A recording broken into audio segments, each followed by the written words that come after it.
Bonjour les Verseaux, je suis Christina, votre coach intuitive. Merci de me rejoindre pour cette vidéo où on va aller voir ce qui se passe les 6 prochains mois pour vous. C'est donc les projections 2021, partie numéro 2. Je vais utiliser le tarot pour chaque mois. Et puis, j'ai commencé par un oracle et on va finir aussi par un message pour l'amour. Je rappelle que c'est pour le collectif et puis surtout c'est des énergies futures qu'on va regarder, donc c'est normal si ça ne résonne pas tout de suite avec vous. Je suis contente de vous retrouver. Vous trouvez toutes les infos dont vous avez besoin dans la boîte de description sous la vidéo et vous pouvez aussi en profiter pour aller télécharger mon guide gratuit du self-care en vous inscrivant à ma newsletter sur omnilovetarot.com. Dans la boîte de description, vous trouvez comment me contacter pour une guidance, mon programme de coaching, les méditations guidées, tout ça, normalement tout y est. Un grand merci à mes abonnés pour les likes, les commentaires, le soutien, les messages et tout, ça me touche beaucoup. Et puis si vous êtes nouveau, bienvenue à vous sur ma chaîne. L'énergie générale pour vous les Verseaux, j'ai demandé pour ces 6 mois à venir le message des guides. On a l'énergie de la simplicité. Regardez cette belle plume blanche.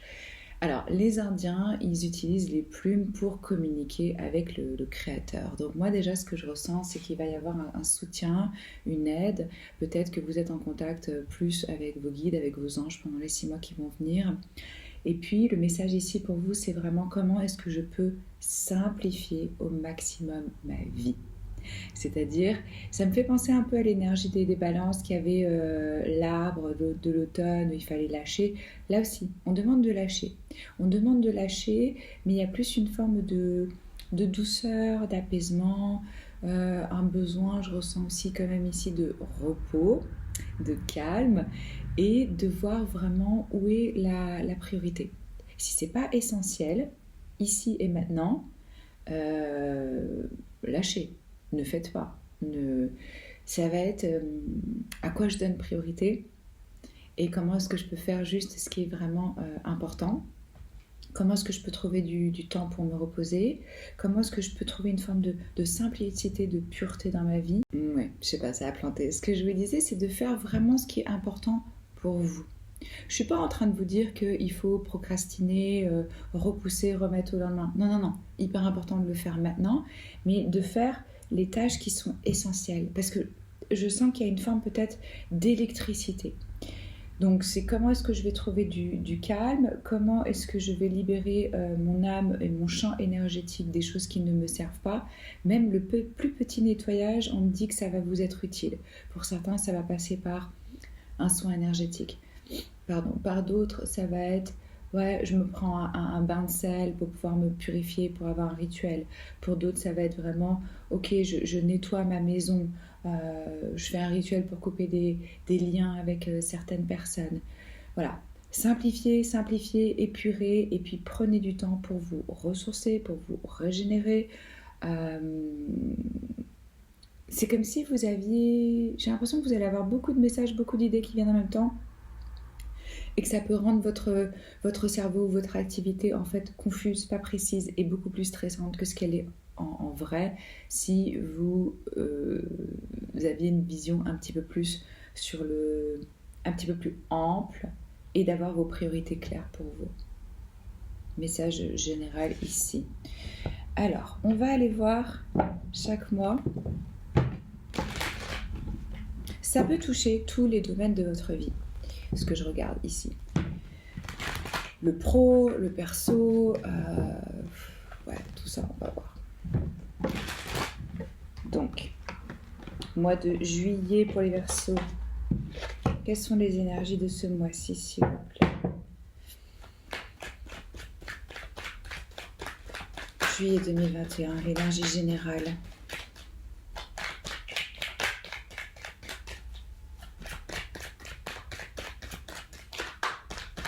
Et puis si vous voyez une plume, des plumes, sachez que c'est vos guides qui essaient de communiquer avec vous. Hein.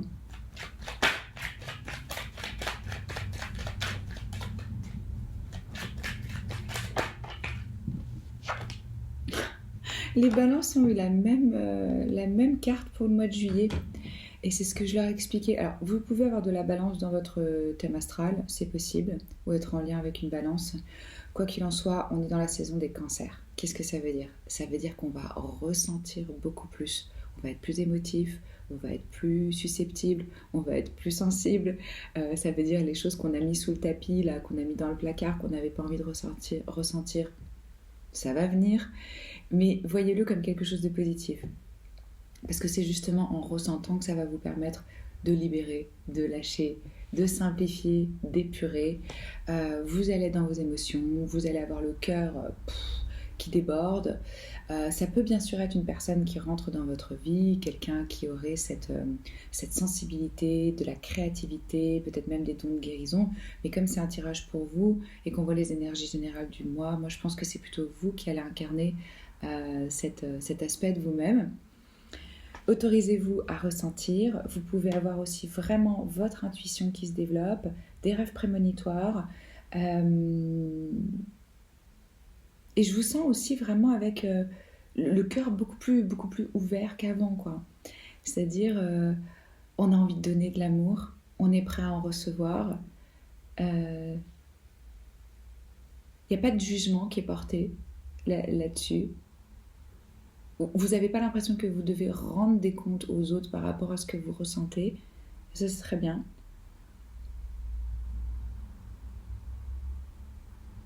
Vous pouvez aussi clairement être dans l'amour ou aspirer à vivre plus d'amour dans votre vie. Moi, je vous sens dans le love, mois de juillet. Ok. Mois d'août. Qu'est-ce qu'on a comme énergie pour le mois d'août? L'empereur. Ça, c'est l'énergie du bélier. Alors, si c'est dans votre thème astral, c'est cette partie de vous, de votre maison, voilà, où est placé le signe, dans quelle planète qui va être plus en action. Mais moi, je vous sens au mois d'août rentrer dans une forme de responsabilité par rapport à votre vie. C'est-à-dire, peut-être que vous allez inclure une nouvelle discipline. Peut-être que vous allez être dans des prises de décision. Peut-être que vous allez exercer une certaine autorité, que ce soit dans votre travail, dans votre foyer. Ça, l'empereur, c'est le roi des rois. C'est celui qui réunit toutes les qualités des rois, des différents rois. Mais qu'est-ce qu'il a comme particularité? C'est qu'il est quand même, il dirige un empire, quoi. Donc il se doit d'être dans une forme de contrôle. C'est pas quelqu'un qui va être dans ses émotions. Peut-être que vous allez vachement vous autoriser à ressentir pendant le mois de juillet, et puis le mois d'août, c'est ok, maintenant c'est action.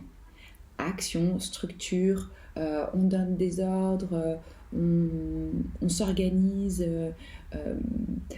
Ça peut être une figure paternelle dans votre vie qui va avoir une importance à ce moment-là, c'est possible, mais quoi qu'il en soit, moi je sens que vous allez rentrer vraiment dans votre énergie masculine, une énergie d'action, de décision, de manifestation, ouais, je suis responsable de ma vie, je prends les rênes de ma vie en main et je veux que ça se passe comme je le souhaite. Parce que l'empereur, il peut tomber dans un côté un peu contrôle. Voilà, l'autorité, quand ça va trop loin, ça peut devenir un petit peu tyrannique. Mais là, pour moi, c'est plutôt vous qui incarnez cette énergie masculine où vous vous retroussez les manches et vous sentez ce sens de la responsabilité par rapport à votre vie et peut-être par rapport aux autres. Probablement.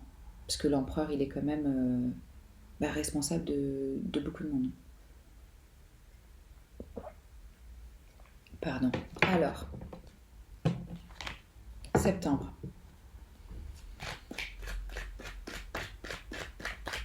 Septembre 2021.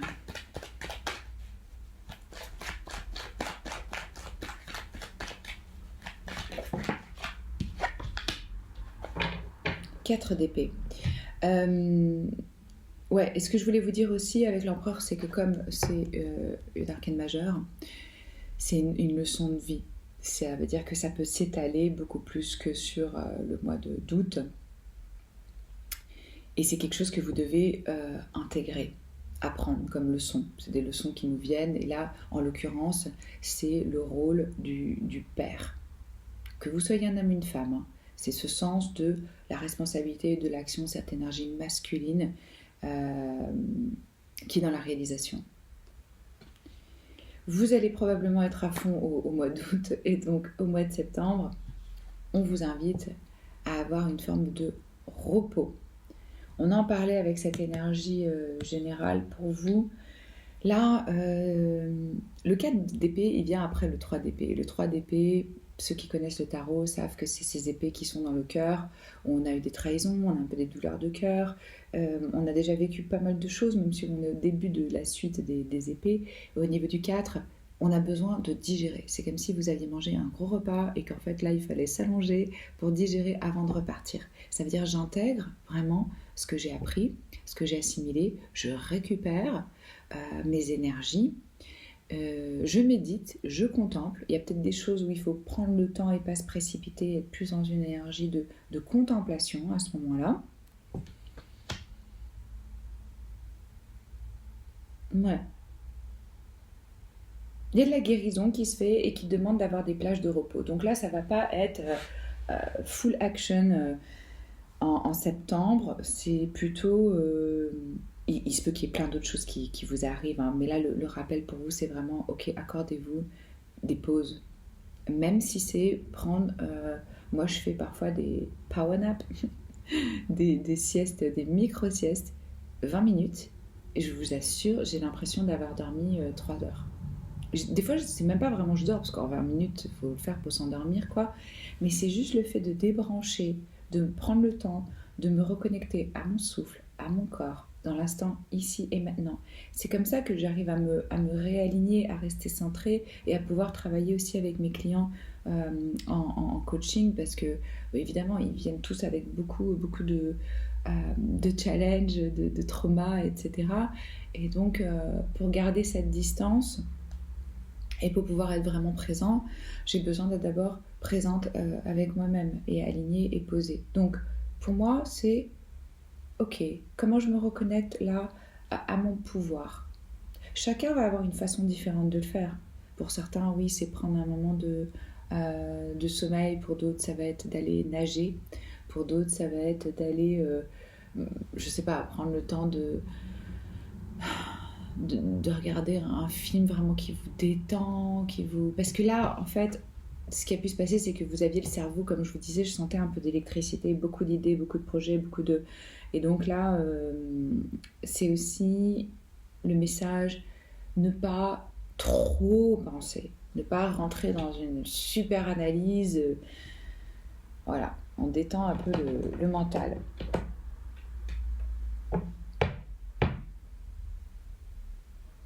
Octobre.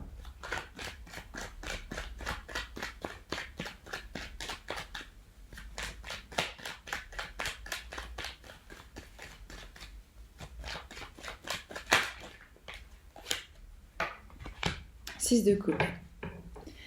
Alors, belle énergie, le 6 de coupe, d'innocence, d'enfance, de nostalgie, d'âme sœur. Ça peut prendre plein de formes différentes. Vous allez dans vos émotions à nouveau. Et pour moi, il y a quelque chose de doux. Alors, pour certains, ça va être rentrer chez eux, dans leur foyer, dans leur terre natale, visiter de la famille, être à nouveau en contact avec quelqu'un que vous n'avez pas vu depuis longtemps, où ça apporte de la joie. Vous voyez, il y a un bel échange entre ces deux enfants. Ouais. Pour d'autres, ça va être se reconnecter à justement ce qui les faisait rêver quand ils étaient petits, se reconnecter à un rêve d'enfant. Pour certains, on me dit aussi qu'il y a une forme peut-être de nostalgie par rapport à l'enfance, au foyer, ou à la jeunesse ou à la maison. On peut avoir clairement une personne qui revient de votre passé, vous aviez perdu le contact, peut-être que vous avez étudié ensemble, peut-être que c'était votre amoureux dans le temps, c'est possible. En tout cas, pour moi, c'est une énergie qui est douce, qui est... ouais, ça dépend pour chacun, hein, mais ça peut être un peu plus dans la nostalgie, ou ça peut être vraiment... Je me reconnecte à vraiment ce qui me fait vibrer, quoi, ce qui me touche.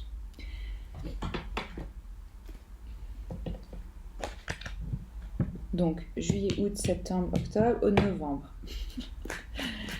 Alors, l'énergie générale du mois de novembre, s'il vous plaît.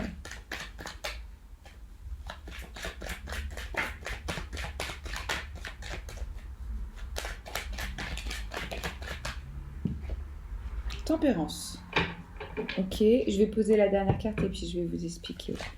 Décembre.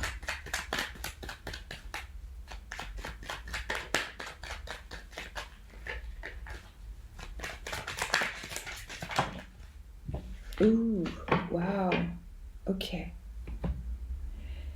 Alors, on a 3 arcanes majeures sur la table. Le mois de novembre et le mois de décembre vont être réellement importants, ainsi que le mois d'août. C'est ce que je vous ai dit parce qu'on avait l'empereur. J'ai l'énergie du Sagittaire, l'énergie du Scorpion, les signes fixes. Ouais.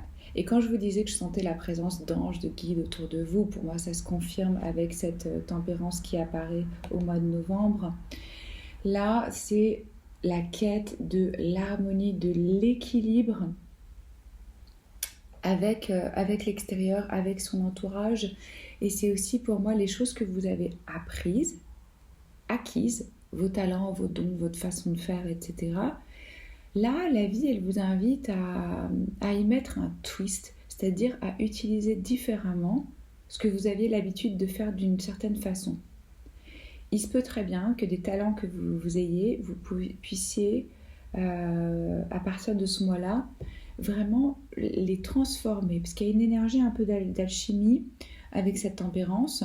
Le fait qu'on mélange les fluides comme ça, vous voyez, entre les deux coupes, on crée un nouveau liquide, avec des choses qu'on avait déjà en fait. C'est ça qu'on me dit. Si vous allez créer quelque chose de nouveau, avec de l'ancien. Et puis, c'est une énergie qui demande aussi un petit peu de patience, d'être dans un équilibre, une harmonie. Pour d'autres, ça va être la quête de sens. Et c'est ce que je ressentais aussi avec ça, parce que quand je vous disais au départ de faire vraiment ce qui est important pour vous, ce qui est essentiel pour vous. Donc là, c'est la quête de sens et c'est un peu la voie du zen, quoi. Trouver la voie du milieu et être dans la patience pour trouver cette harmonie et cet équilibre. Vous finissez l'année en grande pompe. Je sais pas comment on dit, mais les Verseaux, on a la mort, le monde. Si ça, c'est pas une transformation et une fin de cycle, je sais pas. Vous avez changé avec la mort. C'est l'énergie du Scorpion qui nous demande de laisser des vieilles peaux, des vieilles situations, des vieilles personnes, des versions de nous-mêmes, peut-être la fin pour certains de... Enfin là, moi, ce que ça me dit, c'est que c'est clairement la fin, peut-être même de 10 ans, quoi, de vie. Il y a un accomplissement ici qui est victorieux, quelque chose que vous bouclez totalement avec une conscience spirituelle. Le monde, pour moi, c'est la réalisation de ce qu'on a voulu manifester et on a traversé toutes les étapes de toutes les arcanes. C'est-à-dire ce qui se passe à l'intérieur de moi, ce qui se passe à l'extérieur de moi, le plan spirituel, pour cette forme de reconnaissance, d'accomplissement. Certains vont avoir un diplôme, d'autres vont réussir à enfin avoir le poste qu'ils visaient. Pour d'autres, ça va être ok, ça y est, je me libère enfin, je suis à nouveau libre, je suis dans le célibat. Pour d'autres, ça va être l'opposé, ça va être ok, ça y est, maintenant, je peux enfin me mettre avec quelqu'un. Il y a quelque chose de grand ici, à la fin de l'année. Donc je ne m'inquiète pas pour vous par rapport à cette énergie de la mort qui peut faire un petit peu peur parfois parce qu'elle nous parle de fin. Mais qui dit fin dit nouveau départ. Et là, on ne peut pas le dire mieux que ça avec le monde qui vient juste après. Pour certains, c'est vraiment un départ à l'étranger ou un retour chez soi. Une forme de reconnaissance sociale, mondiale. Comme je disais, vous pouvez avoir un diplôme ou avoir finir une certification, une formation. Quoi qu'il en soit, moi je sens que ça vous apporte de l'harmonie, une forme d'accomplissement et que vous allez vous sentir rempli, quoi. malgré le fait qu'il y ait cette fin. Cette fin, elle est nécessaire pour boucler ça. Et il se peut même, ce qu'on me dit ici, c'est que certains ont été dans cet entre-deux cette année.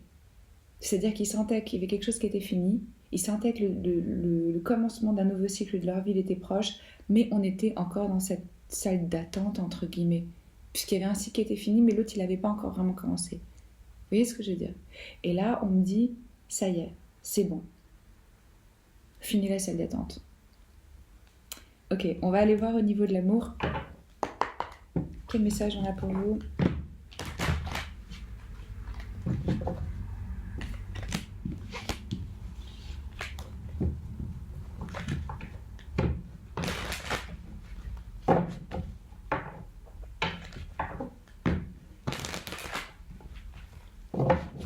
Pour mieux aimer, pour mieux vivre l'amour.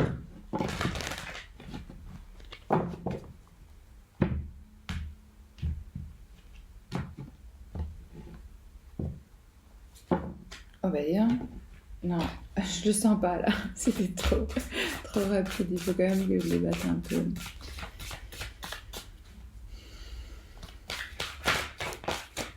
Là.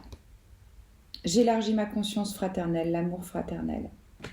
Ouais, mais pour moi c'est vraiment ça quoi, comment vous allez élargir votre conscience. Il y a une expansion là, au niveau de la compréhension, de la perception du monde. Et puis alors ça, on a une énergie extrêmement verso. Cette énergie fraternelle, d'unité, d'aimer l'autre comme son frère et sa sœur, de sentir qu'on fait un avec le monde. Regardez, qu'est-ce que ça dit pour vous? 64. Vous êtes appelé à méditer sur la grande fraternité humaine à laquelle tout être humain appartient. Qu'il le veuille ou non, qu'il le sache ou pas. Pour moi, vous allez le savoir et vous le sentez. Être fraternel n'est pas un choix moral, mais une obligation qui répond à la loi naturelle d'interdépendance du genre humain. Cela ne veut pas dire devenir copain, ami ou proche. On peut même ne pas aimer l'autre à très juste raison. Se positionner fermement, débattre, contredire, en gardant ses distances et un minimum de courtoisie. L'essentiel est de toujours garder à l'esprit les manières subtiles que nous avons de flinguer l'autre, l'avilir, l'écraser, l'humilier, l'offenser, le diminuer, le vexer ou juste le faire rougir de honte. La liste est longue, des armes pour descendre nos frères, blesser notre amoureux, notre ami. Nous aurons beau nous indigner et manifester pour la paix dans le monde, tant que nous n'aurons pas le courage de regarder en face nos guéguerres et les petits meurtres quotidiens des gens qu'on dit aimer, on n'aura pas commencé à vivre la fraternité humaine à la maison. Voilà, on va élargir sa conscience et on va étendre notre façon d'aimer. Merci pour vos likes, commentaires, partages, abonnements. Moi, je poste une vidéo intemporelle par semaine en plus des 12 signes chaque mois. C'est toujours un honneur de tirer vos cartes. Je vous embrasse fort et je vous dis à très vite les Verseaux. Prenez soin de vous. Ciao.